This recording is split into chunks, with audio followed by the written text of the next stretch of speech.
Good afternoon, and welcome to Straight Talking with Kelly, where real conversations happen. This is where you will meet some of the most intelligent, talented, and creative people who come to share tips, resources, and knowledge on various topics. They come from a magnitude of industries that include education, music, television, theater, fashion, culinary arts, hospitality, health and wellness, mental health, community activists, and much more. Today I have with me is Brian Gorman, where you will hear about his publishing company, Gorman House Publishing, and how it has given a platform to writers that want to be published. So Brian, welcome. All right, thanks for having me. So Brian, tell us a little bit about your background. Where are you from? I'm from the south side of Chicago. My parents had me pretty young, so as they grew up, I moved with them. So I moved to Muncie, Indiana for a little bit. I lived in the south suburbs of Chicago. And I probably, along the way, went to about 20 schools between kindergarten and college. So, I know a lot of people. Okay. That lends to, my background and in organizing and things of that nature. So. Okay.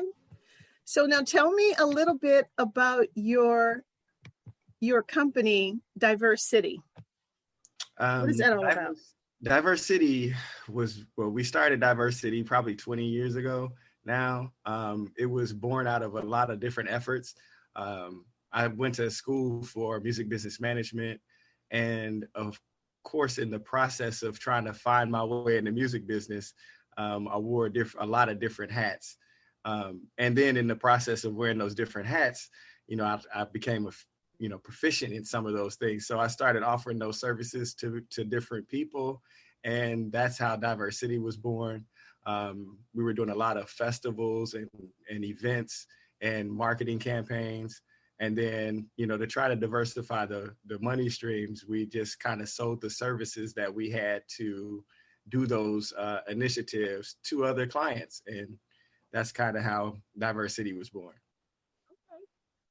Wow, that's kind of exciting, because I know that under that umbrella of diversity, like some of the things that I read off, there's so many components to it. Is that correct?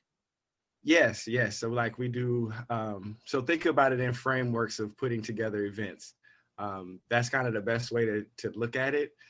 When you put together an event, you have to design a flyer, or design a marketing materials. So in the process of us designing marketing materials for ourselves, we got proficient in design. Then promoting an event, we had to distribute flyers and create street teams and things of that nature. So we started offering those services to other people. When you're having events, you have to document them. So we started taking pictures of our events, and we started getting published. At least I've been published quite a bit. I got published quite a bit with doing photography. So some people look at me as a photographer. So Diverse City is kind of the house where we put all of these services. People would call me and ask me about DJs and who can I get to DJ a certain event. And then I started booking the DJs that I would send them. So that became part of Diverse City services too. We started acquiring sound equipment in the process of doing our own events. But then, of course, when the sound equipment is sitting still, then we start renting it out to other people who need sound equipment. So that's kind of what Diverse City is. It's kind of the place where we're housing all of these various services to market events and festivals and different types of things like that. And in the process, we work with other people who assist us in like public relations. So we kind of liaison with certain publicists who include our services in with theirs. And we team up to create larger and deal with larger accounts. So that's how we scale up. And out of that, we started doing printing, because we had to print our flyers and materials and stuff that we were working with. And in doing that, we started acquiring clients in printing. And then we started getting discounts in printing because we've been printing so many clients. So that's how the Gorman House Publishing kind of come into play.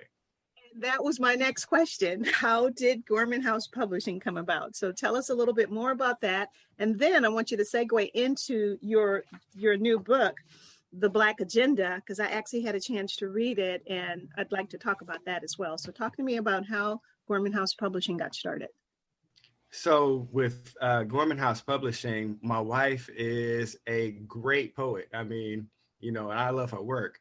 So in us discussing, what's the best ways of putting her work out there, with my printing background and my printing discounts, we published her first book of poetry. Actually, I got a copy right here. It's called Haikus for the Soul People. We published that book first. And in doing that book, it was old traditional ways of publishing, but that's how Gorman House Publishing got started. That was our first book. We self-published. And then from that, once we started publishing her books, we probably did about 5 of her poetry books to date. But then we started saying, well, we could do more with this. We could start publishing other works. And we started doing a collaboration with a couple of photographers to create projects, one of which was the GIA Project, which you're in, the GIA Project. And in the GIA Project, that was just a way for us to counter the narrative that, of what Black people look like. So that kind of like started giving us shape as to what it is that we wanted to do with Gorman House Publishing, which was tell our own stories and kind of defy the stereotypes of what people believe the Black community looks like, and also tell, relevant stories that can assist within, what we're doing in the Black community. So tell me, I don't mean to cut you off, but I want to go back to the GIA Project again. Can you hold that up again? Sure. Okay, so the GIA Project, and then this is a book that shows Black families. It shows a bunch of Black families. The biggest thing about it is just showing how happy, Black families are. Like, here's an example. This is 5 generations in one picture. Yes. And in that, it's just, a bunch of Black faces. And it's just, the reason we did that is because at the time, we were working with Nancy Wong, that's a friend of ours, and she was trying to figure out a way to bridge what she does as a photographer in with the stereotypes of what she's seen Black people to look like. So if you study imagery in photography, you'll notice that a lot of images of Black people are harsh, like the tattered and torn pictures of Reconstruction, the harsh photos of civil rights, with the dogs being sicked on people, the hard, power to the people, 70s look like, so everything is just harsh. And so, Black people are not that all the time. I mean, we are that maybe in that moment, but it's so much more to us than just that. And the media and everyone else just focuses on the negative. So with Gorman House Publishing and with the GIA Project, that was an opportunity to dispel the myth that Black people on the South Side of Chicago are angry. Black people in the South Side of Chicago don't have families, and Black people in the South Side are only just dodging bullets. So that was just to give depth to what the Black family looks like. So that was what that project was. We completed that. It took 3 years to do that project. Wow. But it was once a month, every Saturday, we took free photos of families, and they can use those photos. The biggest thing was to have it on the wall, because you go into a Black family house, it's always absolutely that's been there for generations. So we wanted to provide that for Black families, and then also because it's the digital era, they can use that for Christmas cards and stuff like that. So a lot of the families used it for that nature, to just go in and create memories. And that's what we wanted to do, was create happy memories while dispelling myths at the same time. So what I really like about it is pulling generations together, getting generations to come sit down and take this photo that they would probably not even think about doing. So it's a beautiful book. It's really, really beautiful. So now tell me a little bit about the Black Agenda, because that book is massive and it has a lot of information in it, resources, and it looks like a compilation of a lot of people that were involved in it. And then tell me your involvement. What was your role in the book? Okay, so with the Black Agenda, before I got to the Black Agenda, I have a not-for-profit called Custom Resources. And with Custom Resources, we work to kind of, assist in bringing resources to the community that's needed. And what I created a Facebook group called the Chicago Community Activism Group. And within that group, I noticed that there's always, boots on the ground, people that are out doing the work, on all levels of activism, but they were escaped funding. They was being escaped credit, all of these things. So I created the Chicago Community Activism magazine. So this is the Chicago Community Activism magazine, and that was done to highlight these various people. One of the gentlemen in there was Richard Wallace. He has an organization called EAT, which is Equity and Transformation. And they did a report called the Survival Economy Report. And that report basically put a face to the underground economy that we see that people have picked up through COVID. So like the person that's selling the loose cigarettes, the lady that's selling the snow cones, so that report put information where, when you do a study and it's studied by academia, then there's funding allotted to help assist with that. So that was a report that I thought was awesome. And when I published the magazine, I put in an advertisement for that. Well, when I do the political stuff in Chicago, I do that under under the banner of First Place Campaigns. So while I was working with First Place Campaigns in 2016, I believe, they had the update to the Black Agenda that happened in Gary, Indiana in 1972.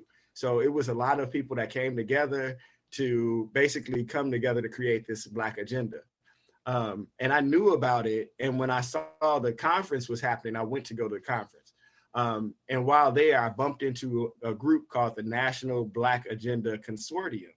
And that group was pretty much, it was quite a few people in that group that I knew, but I didn't know that they existed in one group. They were doing various different stuff, but I didn't know that they were working together. So there, I saw them working on the Black Agenda and updating it and gathering all this information. I saw file cabinets full of information. And so they started coming to meetings I was at and presenting and showing some of the work that they had been doing. And so that was 2017. So fast forward to 2021, and in February, right after I was working on publishing that magazine, I saw one of the leaders of the National Black Agenda Consortium, Reven Fellows. And when I saw Reven, I was kind of upset because I was looking for relevant material for Black people. So I was like, Reven, where the heck is the Black Agenda, man?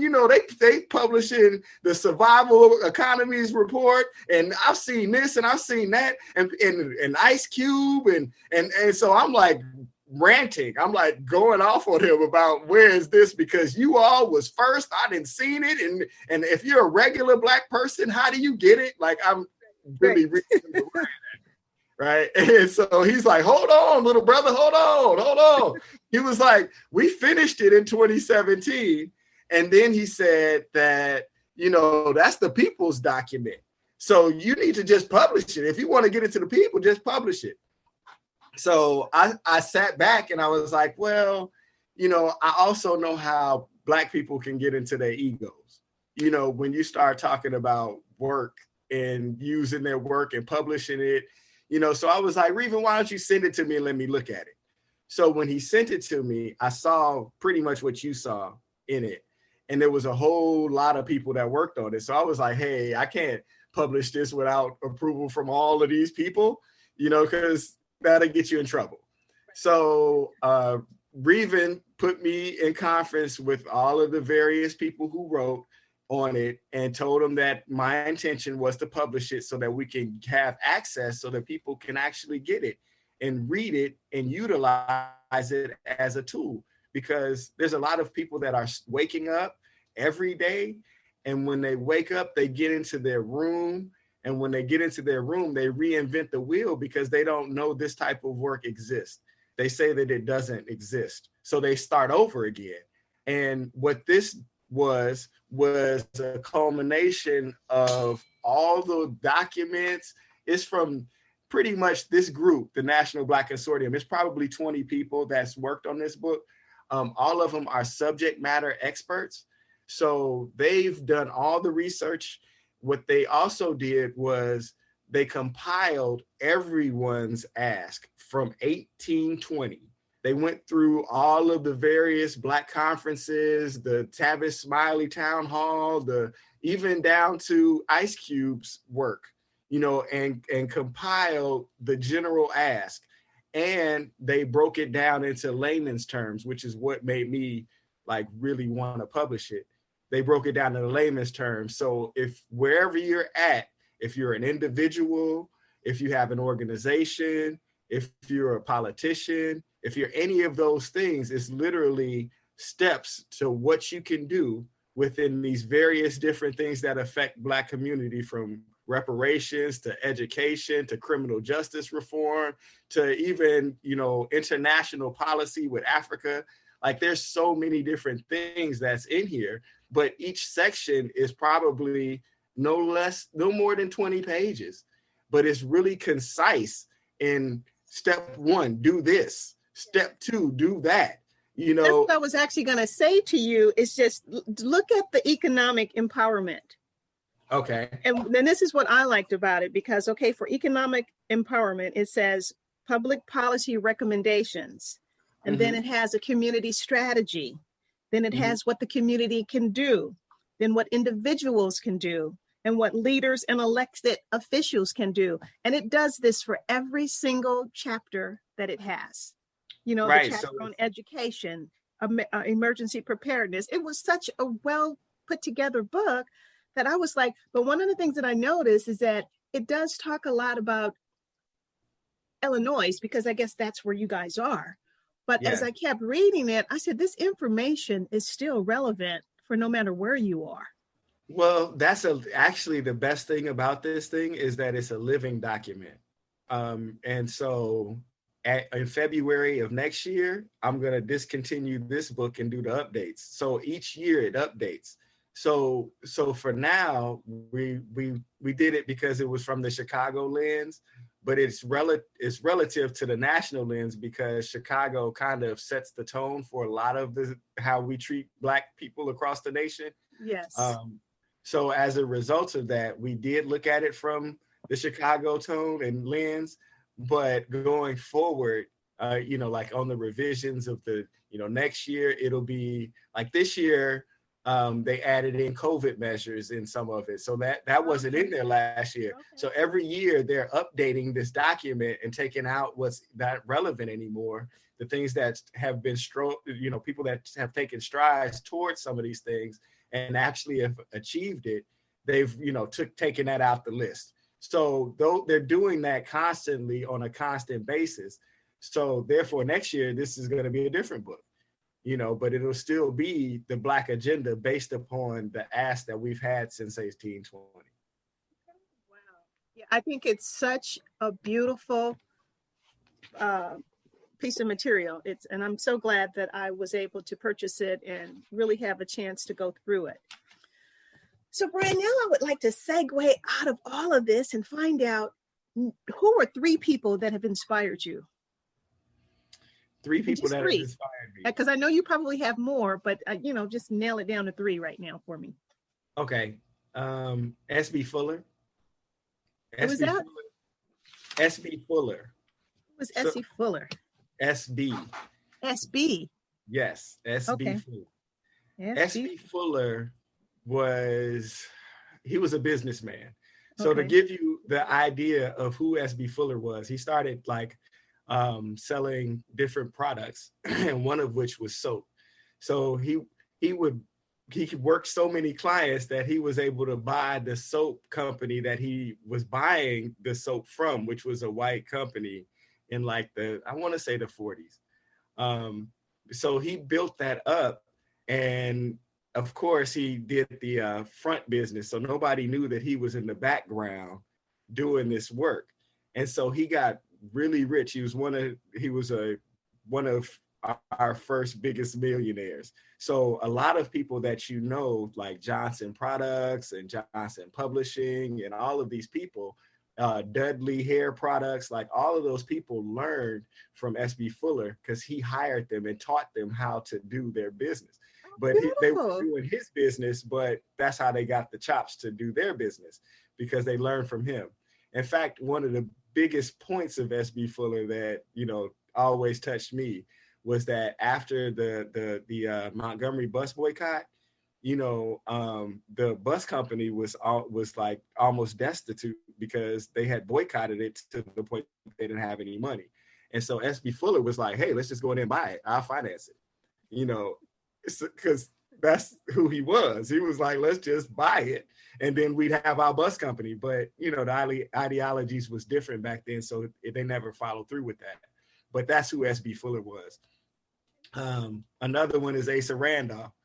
Asa Philip Randolph was another one, because he organized the Pullman Porters, and during a time where we were mistreated, but we were the ones that everyone needed. So he was able to organize the Pullman Porter and the Pullman Porters, and use that as a platform to help elect people and all types of stuff. So he's another one. And then I'd say the third one would be my daughter. She inspires me all the time because she's amazing. And not because she's my child, but because I'm like, she's my child, like that. It's more that than the other. It's like, wait a minute, that came from me.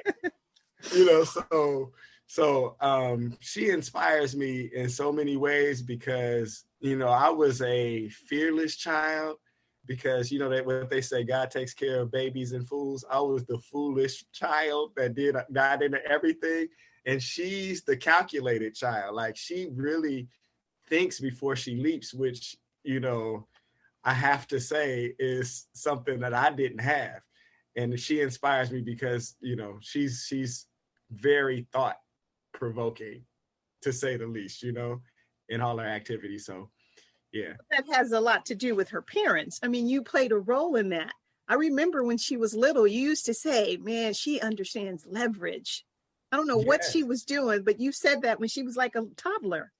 Right. And she did leverage, and and it's scary because she was a toddler and now she's a teen. So leverage for her now is second nature. Yeah, so it's like, it's like she came here with something, yes, we molded certain things, but she came here with something. And as a result of that, man, watching her grow is inspirational to me. Yes. Because, I'm curious of what's going to come of her, because I really have no say. I'm just like watching it. And so it quality, she really has, she stands out no matter wherever she goes. She it's amazing. I mean, in fact, in the Chicago Community Activism magazine, the whole back of it is her. Is that right? This is all her. Okay. Fact, that right there, that's a picture of you and her in the interview that you did with her. But, she is amazing. She is amazing. No, I can get it. So your three is SB Fuller, Philip Randolph, and Amina Sunshine Gorman. I mean, you can't get better than that. So now, Brian, looking back at your life, what would your 9-year-old Brian say to the grown Brian now? The 9-year-old Brian would probably say, don't hit them people. Because I was a violent kid, you know what I'm saying? Like I was really a violent kid. And so why were you violent? Well, it was just the best way to say it is that I didn't know how to express myself. And so, I did know how to communicate, but I didn't have the power to maneuver things the way that I wanted to. So what I learned is that if you can't convince somebody, then you sock them, and so so that was me as a kid.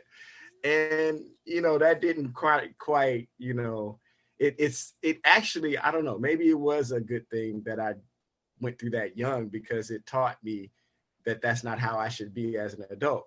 Yes, So absolutely. so on one side, but if I was to see myself back then, I wouldn't have seen myself today, because that wasn't me being, thinking about what's going on and saying, hey, this has a reaction. My first action was to stomp out the problem, no matter how it is. And now I've learned through that you can't just stomp out problems.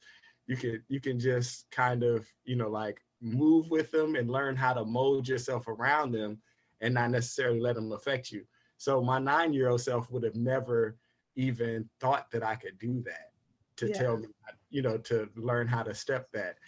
My 9-year-old self would have just been like, don't sock them people, because that's not gonna end well. Good advice.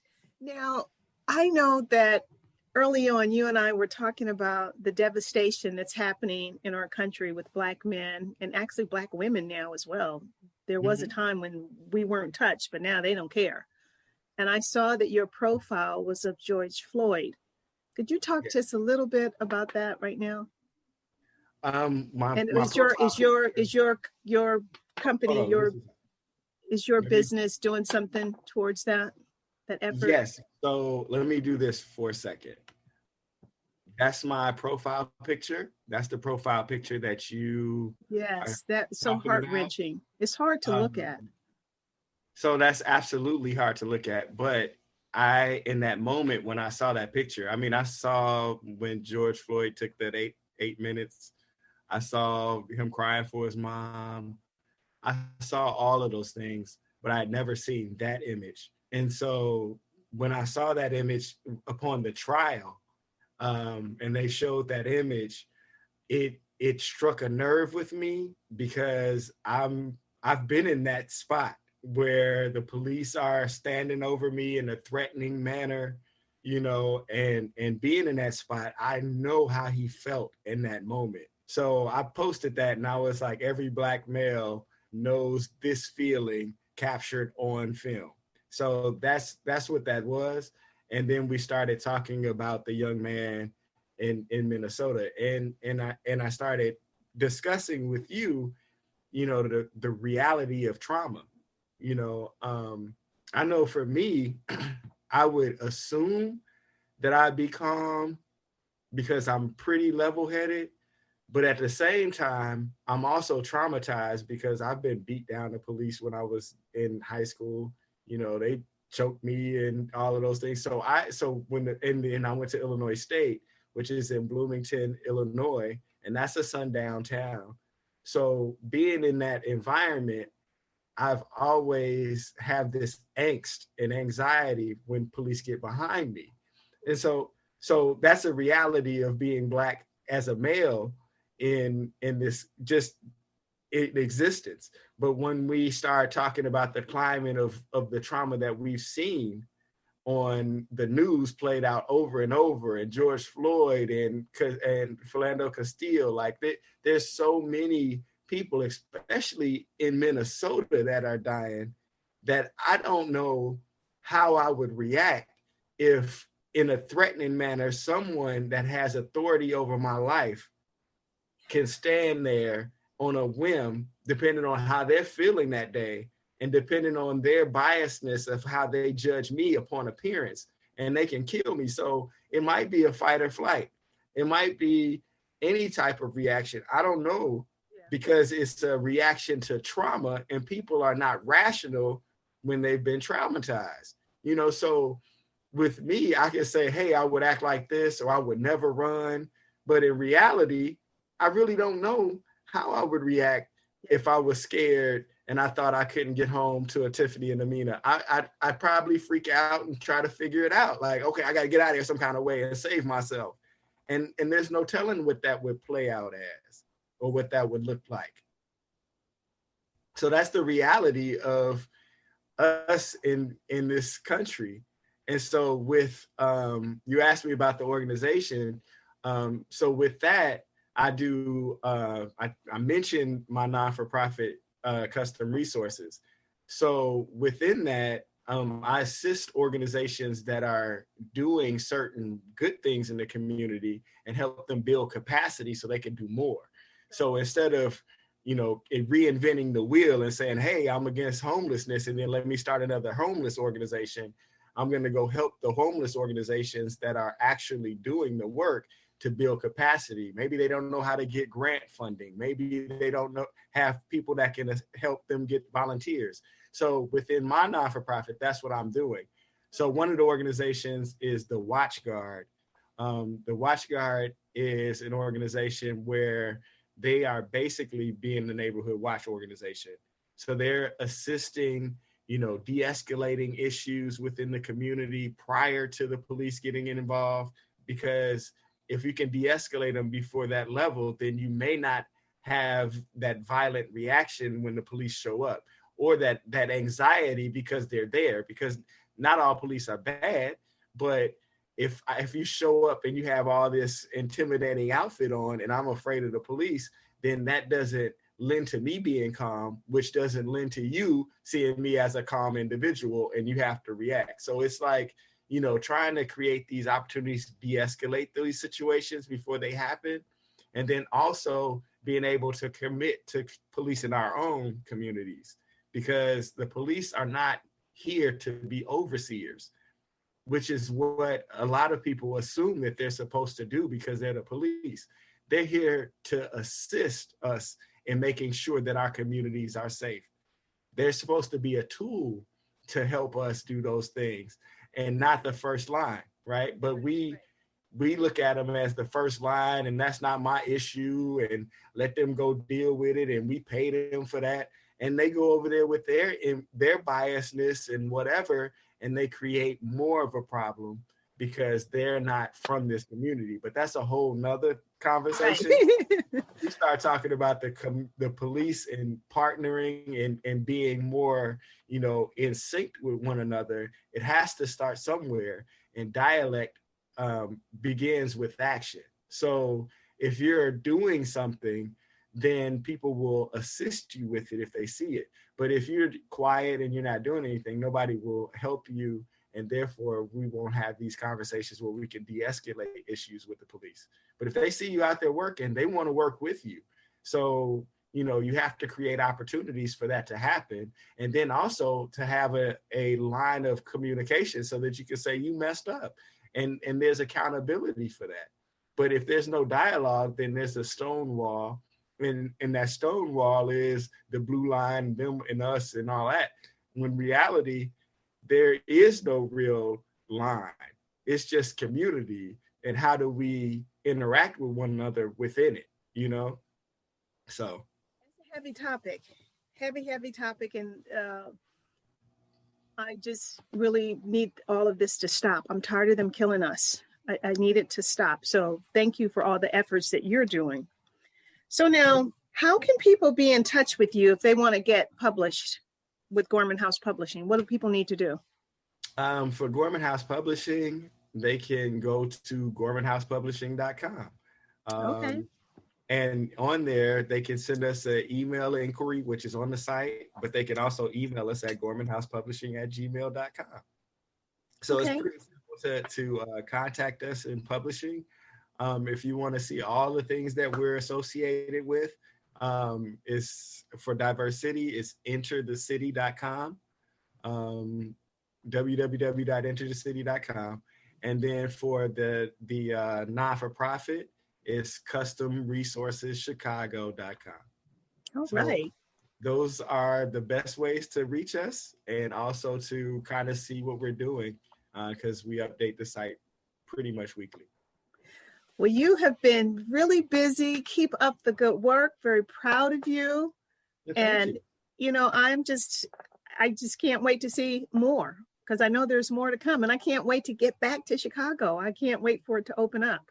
Well, you know, we can't wait to see you. In fact, we were going to sneak on this in the luggage so that we could get to San Francisco, you know, because we got to see you, right? I know it's been a minute. It's been a minute, and it's hard. So, but I will get back there.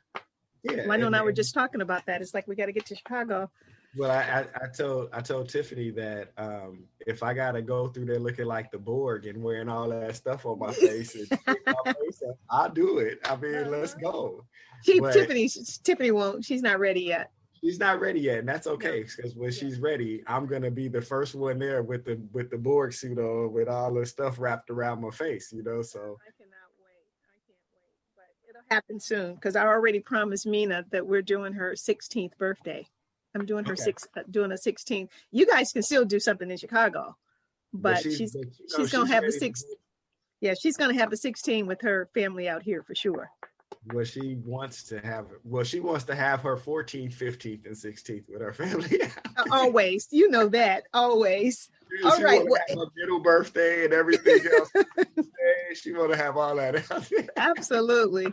Well, it has been a pleasure talking to you, learning more about Diversity and Gorman House Publishing and Custom Resource Center. So thank you so much for taking out the time to be on Straight Talking with Kelly, where real conversations happen.